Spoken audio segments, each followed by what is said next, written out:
Sexual education in Texas schools is severely lacking, which is why it is important for you, the parents of teens, to talk to your children about sex. Texas schools are legally bound to place emphasis on abstinence, and they are not allowed to give too much information about contraceptives, which gives teens the idea that premarital sex will always lead to a negative outcome like STDs or pregnancy. Ironically, this fear tactic has only increased the number of teen pregnancies and STDs in the state. This lack of important information about sex puts your teen at risk for contracting STDs and becoming pregnant or getting their partner pregnant. Opening up a conversation about sex with your teen can be a challenge. When you are ready to talk to your teen, bring them into a comfortable and private area. You want to make them feel as calm and confident as possible. Limit distractions like TV or cell phones to ensure all attention is on you and the conversation. Yeah. Hey son, can we talk about something? Sure, I guess. Okay son, I want to talk to you about sex. Gay? Like, do we have to? Yes, this is something that needs to be discussed, and I think it would be very wise for us to discuss it. So right now, can you please turn off your TV, put your phone away. Okay. In order to effectively communicate the risks of unprotected sex, it is important that you avoid a one-sided conversation and allow your teen to ask questions and discuss concerns. Talking to your teen about sex may be difficult for both of you.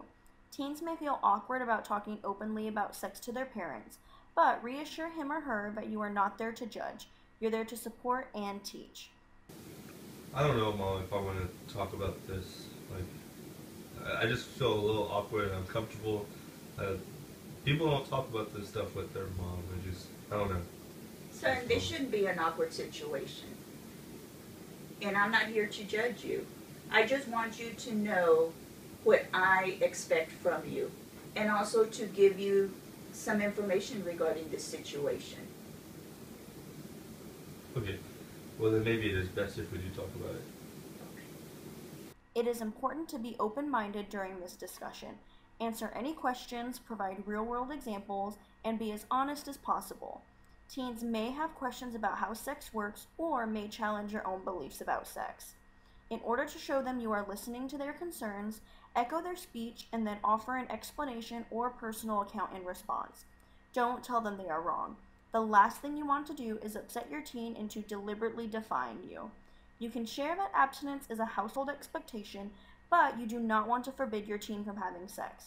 You want to make sure he or she has all of the information necessary to make an informed decision, and you want him or her to be comfortable. Good information is more useful than high expectations. Be sure to remind your children why this is an important and necessary conversation. Discuss things such as STDs and unwanted pregnancy and how these things can impact their lives. Remember, you do not only want to give your teen the scary statistics. You want to make sure to balance out fact and real-world examples. Okay, son, do you have any other questions about what we just discussed? No, I feel like I have a better understanding of sex now. Okay. I just want you to know that anytime you have a question or you feel you need to talk to somebody about it, I am always here for you. It is also useful to discuss different methods of pregnancy and STD prevention with your teen. However, for parents of girls, it is a good idea for a doctor to elaborate on the different types of contraceptives and decide what is best for your daughter.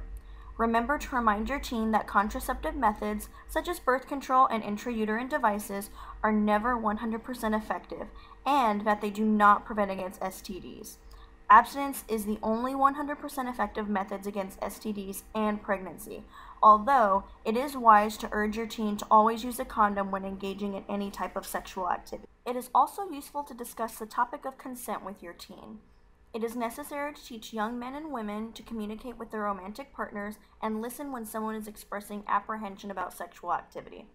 Sex is perfectly legal when two consenting adults, age 17 or older, reach an agreement together. If one person is not able to give consent because he or she is drunk, unconscious, or does not wish to give it, sex becomes rape, which is not only a crime, but can do irreparable damage to a person's mental and physical health. Sex education is always a delicate topic and needs to be approached with tact.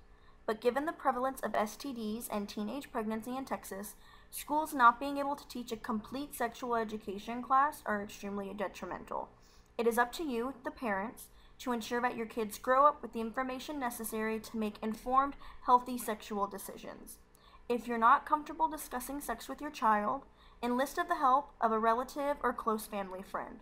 Doctors and other medical professionals will be able to provide more information about contraceptives and STD transmission as well.